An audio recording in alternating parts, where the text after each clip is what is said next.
उदय।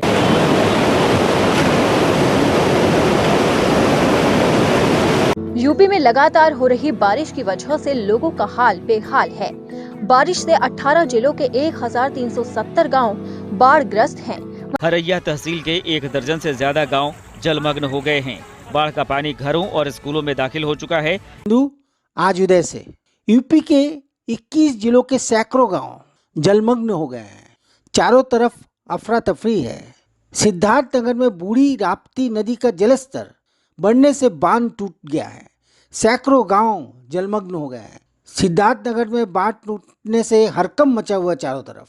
हजारों की संख्या में बच्चे, बूढ़े, नौजवान, महिलाएं बेघर हो चुके हैं। हालांकि प्रशासन जुटा हुआ है, लेकिन सवाल यह है कि हजारों की तादाद में लोग कहां जाएंगे, क्योंकि चारों ओर जलमग्न होने के कारण सब कुछ ठप हो गया है।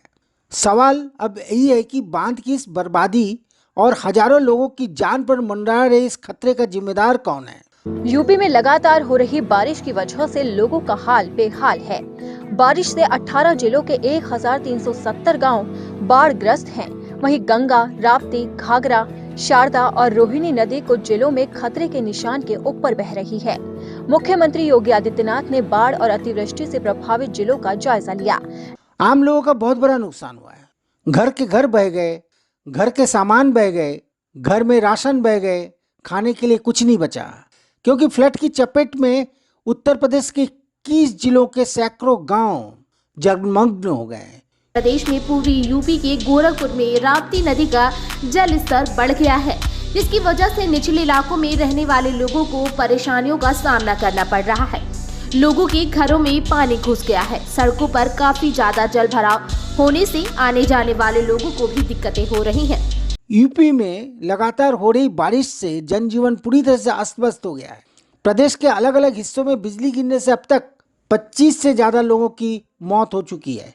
हरैया तहसील के 1 दर्जन से ज्यादा गांव जलमग्न हो गए हैं। बाढ़ का पानी घरों और स्कूलों में दाखिल हो चुका है, जिससे स्थानीय निवासियों के साथ साथ उनके मवेशियों के लिए भी मुश्किलें खड़ी हो गई हैं, जिसके बाद मजबूर होकर कई परिवारों ने अपने घर छोड़ दिए हैं और सुरक्षित ऊंचाई वाली जगहों की ओर पलायन कर रहे हैं। गोंडा, बस्ती, बहराइच, बलरामपुर, श्रावस्ती, सीतापुर और गोरखपुर में बाढ़ से हालात बेकाबू हो गए हैं।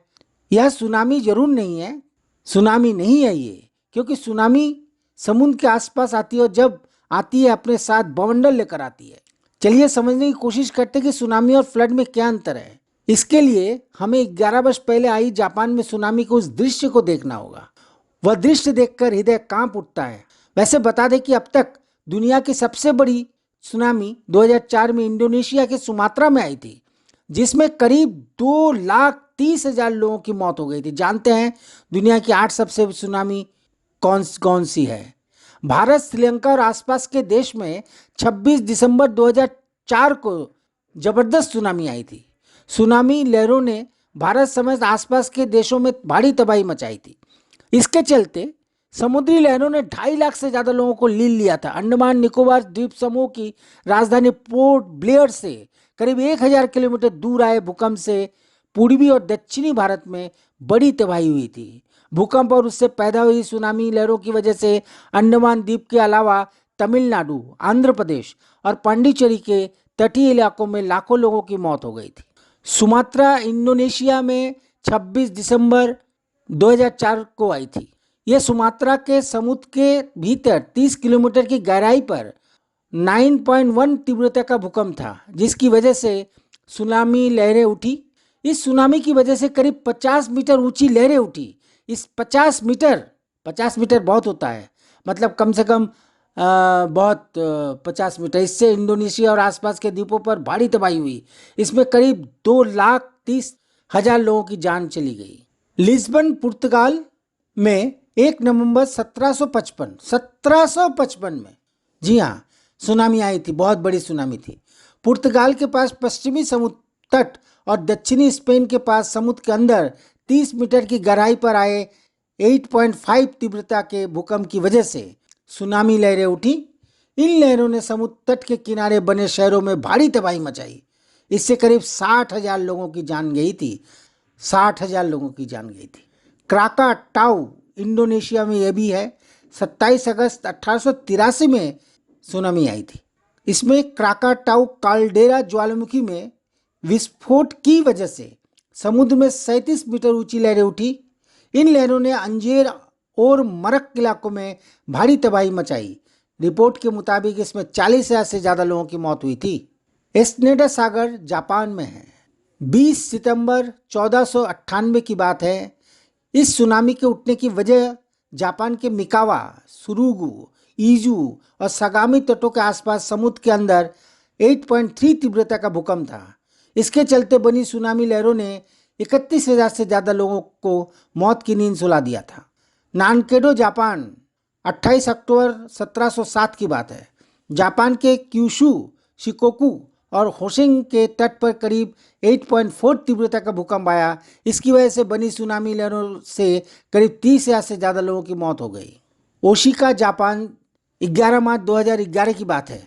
जापान के पूर्वी प्रायद्वीप ओशिका से 70 किलोमीटर दूर रिक्टर पैमाने पर 9 तीव्रता वाला भूकंप आया। भूकंप का केंद्र समुद्र के भीतर 24 किलोमीटर की गहराई पर था। इसकी वजह से समुद्र में सुनामी लहरें उठी, जिन्होंने जापान में भारी तबाही मचाई। ये लहरें जापान के होक्काइडो और ओकिनावा द्वीप से टकराई, जहां करीब 18,000 लोगों की मौत हो गई थी।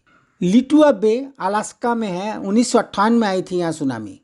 अलास्का के लिटुआ बे एरिया में आई सुनामी का असर 80 किलोमीटर दूर तक हुआ था। इस भूकंप को मेगा सुनामी का नाम दिया गया।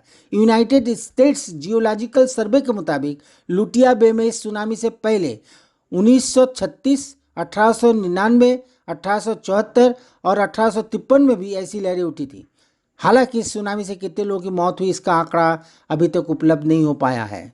बारिश और भूकंप दोनों अलग अलग चीज़ें हैं।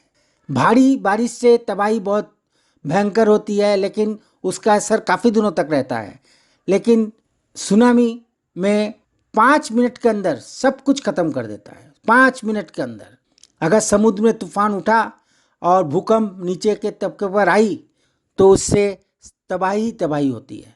तो यहाँ पर यूपी में जो हालात है वो बेमौसम बारिश के कारण है। बेमौसम बारिश से यूपी में हाहाकार मचा हुआ है। बाढ़ प्रभावित 15 जिलों में जनजीवन अस्त व्यस्त हो गया है। वैसे कहीं कहीं पर बातें आ रही कि 21 जिले हैं, लेकिन अभी समझ में नहीं आ रहा है 18 जिले या 19 जिले या 20 जिले हैं। वैसे लगता है कि 21 जिले ही हैं। चारों तरफ पानी पानी दिखाई दे रहा है। क्या घर और क्या स्कूल, सभी पानी में डूबे हुए हैं। जान बचाने के लिए या तो अपने घरों की छतों पर या फिर ऊंचे स्थानों पर शरण लिए हुए हैं। लोग परेशान हैं, हाहाकार है, खाना नहीं है, पीना नहीं है, रहना नहीं है, सोना नहीं है। हालांकि प्रदेश के बाढ़ प्रभावित जिलों में 344 शरणालय बनाए गए हैं, जहां लगभग 13,496 लोगों को रखा गया है। राहत और बचाव कार्यों के लिए राष्ट्रीय आपदा मोचन बल NDRF और राज्य आपदा मोचन बल SDRF की कुल 26 टीम तैनात की गई हैं। प्रभावित इलाकों में खाद्य सामग्री के पैकेट वितरित किए जा रहे हैं। लोगों को सुरक्षित निकालने के लिए नाव के इंतजाम भी किए गए हैं और उत्तर प्रदेश के मुख्यमंत्री भी बहुत अच्छी तरह सक्रिय हैं। वो हर चीज़ को देख रहे हैं खुद और समझने की कोशिश कर रहे हैं और जहाँ भी जो सुविधाएं देनी चाहिए वो दे रहे हैं। ये एक बहुत अच्छी बात है। तो आज बस इतना ही। आपको मेरा ये प्रयास अच्छा लगा हो तो कृपया शेयर और सब्सक्राइब जरूर करें। हो सके तो कमेंट भी करें प्लीज़।